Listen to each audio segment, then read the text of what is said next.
Hello again and welcome back to my channel. Today I will be reacting to facts about slavery never mentioned in school, a video by Thomas Sowell. I'm always very interested when it comes to stories and lessons about history events that happened in the past. So without further talking, let's dive right into it.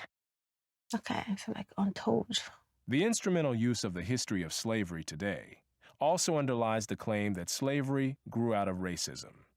For most of its long history, which includes most of the history of the human race, slavery was largely not the enslavement of racially different people, for the simple reason that only in recent centuries has either the technology or the wealth existed to go to another continent to get slaves and transport them en masse across an ocean. Yeah, first of all, I would like to say that statement from the beginning, I always have felt that slavery was all about racism. That was my own thought, but I didn't know that at all. I felt like maybe people just discriminate between the people of colors, the black, the white. That's what I felt slavery was about. I had no idea that it wasn't about racism at all. So this is quite really interesting. One of the reasons why I always love to watch this kind of videos because they're very, very, educational. People were enslaved because they were vulnerable, not because of how they looked. Okay. The peoples of the Balkans were enslaved by fellow Europeans, as well as by the peoples of the Middle East, for at least 6 centuries before the first African was brought to the Western Hemisphere. Ah. Before the modern era, by and large, Europeans enslaved other Europeans, Asians enslaved other Asians, Africans enslaved other Africans. This is so eye-opening. Okay, there's so many miscommunication about this slavery thing. I was taught a little about it in school, but I really didn't know much about it. And then listening to this totally gives me like another whole new knowledge about slavery. I actually used to feel like slavery was the thing about blacks being enslaved and sent to Europe, and I never actually felt that whites were also enslaved as well. It's just kind of a miscommunication or misunderstanding that I felt like the slavery was between the blacks and the whites enslaving the blacks. That was what I really thought. I had no idea that the blacks enslaved blacks and then the whites also enslaved the whites. This is totally a new eye-opening thing that I'm learning about. And the indigenous peoples of the Western Hemisphere enslaved other indigenous peoples of the Western Hemisphere. Slavery was not based on race, much less on theories about race. Only relatively late in history did enslavement across racial lines occur on such a scale as to promote an ideology of racism that outlasted the institution of slavery itself. Wherever a separate people were enslaved, they were disdained or despised, whether they were different by country, religion, caste, race, or tribe. In East Africa, the Maasai were feared slave raiders, and other African tribes, either alone or in conjunction with Arabs, enslaved their more vulnerable neighbors. As late as 1891, it was reported that Manyuema slavers had demoralized surrounding tribes, destroying crops, and famine reigned everywhere. Even in the early 20th century, Abyssinians were still raiding other Africans and carrying off slaves. It was 1922 before the British had gained sufficient control in Tanganyika to stamp out slavery there. Wow, Arabs were the leading slave raiders in East Africa, ranging over an area larger than all of Europe. The total number of slaves exported from East Africa during the 19th century has been estimated to be at least 2 million. Oh my God, that's a lot. The form in which the story of slavery has reached most people today has been along the lines of the best-selling book and widely watched television miniseries Roots by Alex Haley. Challenged on the historical accuracy of Roots, Haley said, "I tried to give my people a myth to live by." This instrumental use of history, or purported history, is open to the same objections as other instrumental myth-making. Despite the impression created by Roots, during the era of the massive slave trade from West Africa, a white man was more likely to catch malaria in Africa than to catch slaves himself. The average life expectancy of a white man in the interior of sub-Saharan Africa at that time was less than 1 year. By and large, men from Europe or the Western Hemisphere came to the coasts of Africa bought their slaves, and left as soon as possible. All in the fear Even of so, malaria. the death rates among the white crews of the ships carrying slaves to the Western Hemisphere were as high as the death rates among the slaves themselves. See how It dangerous was it only much was. later, after quinine and other medical measures enabled Europeans to survive where there were tropical diseases, was it possible for them to invade Africa in force and establish empires there. But by then, the Atlantic slave trade had already been ended. During the era of that trade, Africa was largely ruled by Africans, who established the conditions under which slave sales took place. The crew of a slave ship was in no position to defy African rulers and their armies by going out across the land and capturing people willy-nilly. The stronger African peoples captured and enslaved the weaker peoples. The same pattern found over the centuries in Europe, Asia, the Western Hemisphere, and Polynesia. In Nyasaland, the Ngoni and Yao swaggered over and terrorized other tribes. In Uganda, the Baganda made life miserable for their neighbors. And the Nyoro and Hima of Anko enslaved Toro women and children. The Tutsi dominated the Hutu in Rwanda. The Maasai lorded it over the Kikuyu and Kamba. And the latter, in turn, held the Indorobo in a kind of serfdom. It was precisely the fact that Europeans, except for the Portuguese, seldom participated in the raids that captured and enslaved Africans that enabled most people in Europe and the Americas to remain oblivious to the traumatic experience that this was, with some Africans committing suicide to avoid capture and wives being whipped as they tried to cling to their husbands or children.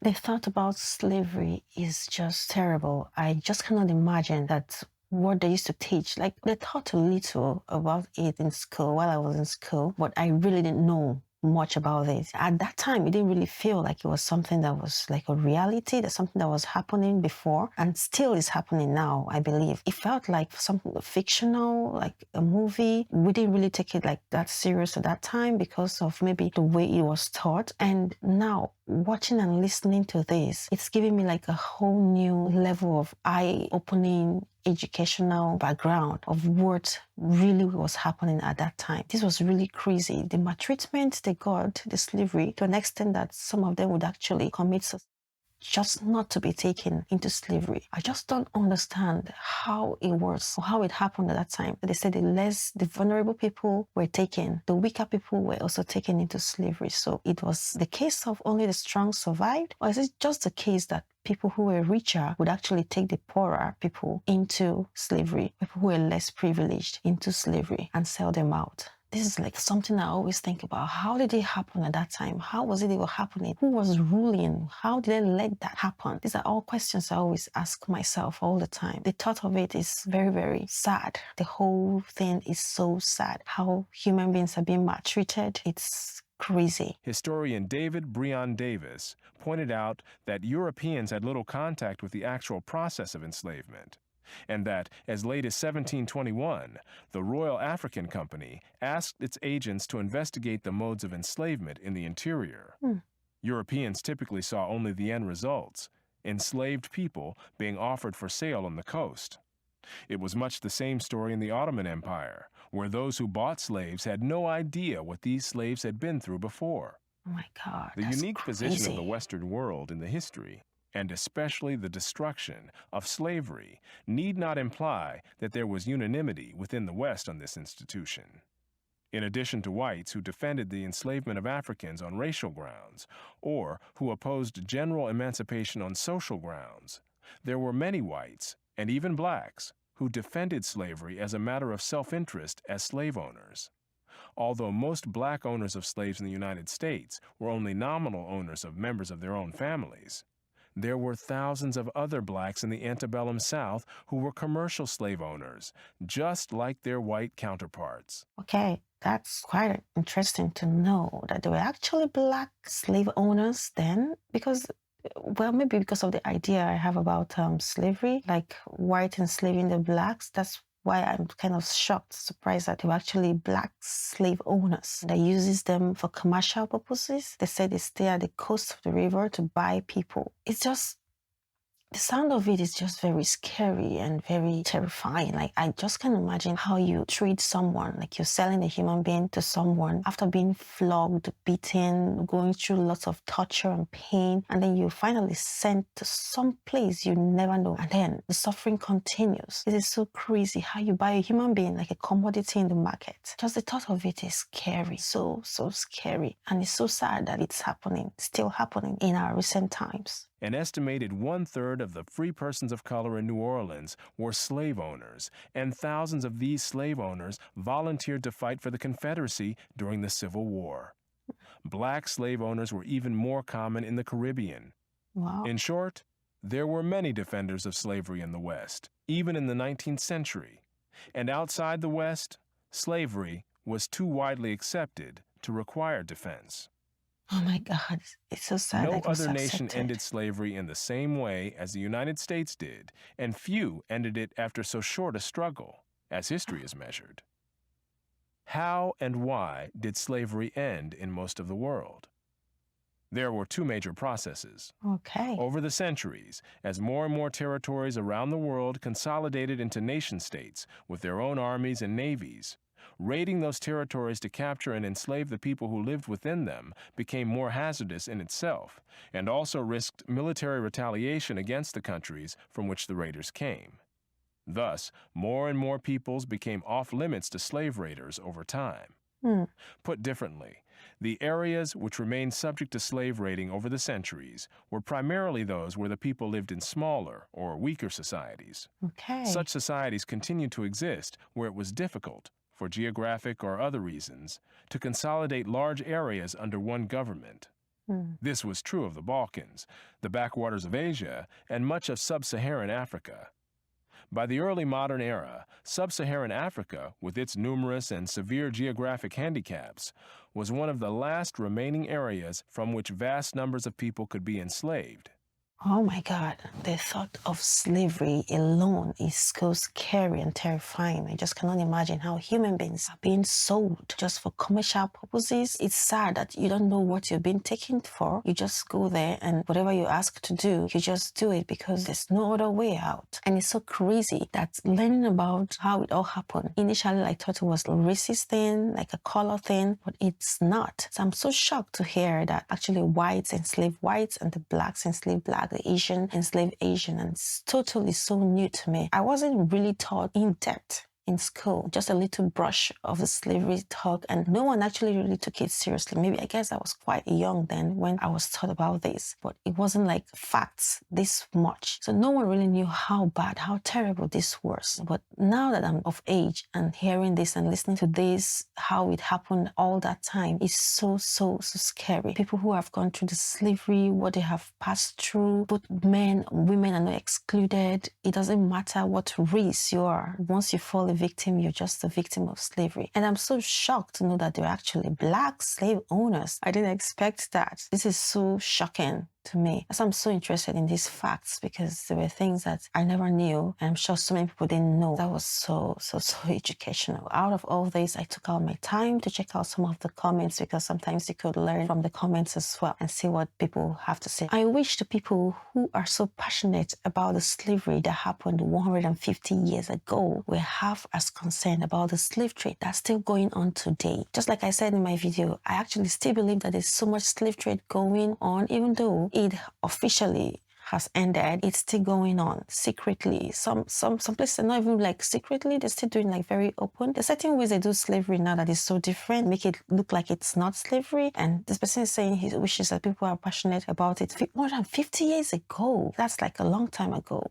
And then it's still happening till date. It's crazy. People really need to be concerned about this. The amount of child trafficking today is disgustingly large in certain parts of the world. This is so true. I'm from Africa, Nigeria, and I see that every day. It has never stopped, and I don't know if it's going to stop because some of these countries, the situation in the country is so bad that some people actually do offer their children for such things. Families who are not able to take care of their children, they offer them They could do that. It's crazy that people willingly would go for it. That's the scary part of it. It's the situation of the world, situation of the country. Things are so tight. Sometimes people just come and in disguise and tell you, I'm going to pay you a very huge sum of amount of money. And then one of this child becomes the scapegoat, the sacrificial lamb that they use to take care of the other ones, the other siblings. And then they pay them a huge amount of money and the child is taken, and it's so sad. Unfortunate that when presented with this information, most people will simply say it's not true. Sowell and his facts should be in school curriculum. Yes, this actually has to be in school curriculum because the more you teach people from the scratch, from the start, they learn more about what is happening around the world. When people approach them for certain things, they're able to know. Charity begins at home. You start from when everyone is little. Like when I was growing up, I was taught about slavery, but I really didn't know much about it. It wasn't like a whole lot, so it was difficult to really kind of see these facts, even though I'm watching it now that I'm all grown up and all. So I think this kind of information should really be taught in schools so that people are able to learn and know what is going on around the world. It would definitely help if it's taught in school. Another fact about slavery: for countries, whites were enslaved by North Africans. Just look at history of the Barbary pirates. Very educational. Okay, this person wants us to check the Barbary pirates. I never really heard about that before, but this will be very educational, like they mentioned. It would be nice to see. I'm surprised why they say actually whites were being enslaved by North Africans. This is really interesting because I never really actually believed that blacks would actually enslave whites. It actually happened. It's difficult to see some things and you, just like the previous comment says, people will think it's a lie. This was happening and still might be happening. Who knows? Sadly, most people would rather live in a perpetual state of ignorance and racial resentment rather than learn the truth about the history of slavery. Thanks for posting the video, which will hopefully educate the masses. This actually has educated the masses, especially me. I'm saying that because I didn't know anything about this before, so it's like a whole new educational lesson and historical lesson for me. And it's sad that lots of people today are still there who don't know about these things. Like they say, state of ignorance and racial resentment, and it's still so sad that people are still doing it. It's really, really sad. My son is 8 and was taught that white people were bad and that they only enslaved black people. He came home crying, saying he didn't want to be white. Why lie and make this happen? That is so sad. Who would actually tell a child such a thing? That's really, really sad. Okay, see, with such educational video, people are learning a lot now that it wasn't just blacks who were enslaved by whites. It was happening all over. Whites enslaving whites, black enslaving blacks, Asian enslaving Asians. So it was not a thing of race, black or white. It was something that was happening. Slavery is a word of its own totally. So teaching a child that this is totally so sad, so bad, and giving like a wrong information and wrong education to a child, it's really, really bad. It's better to teach them the truth because that's what they grew up. Their brain is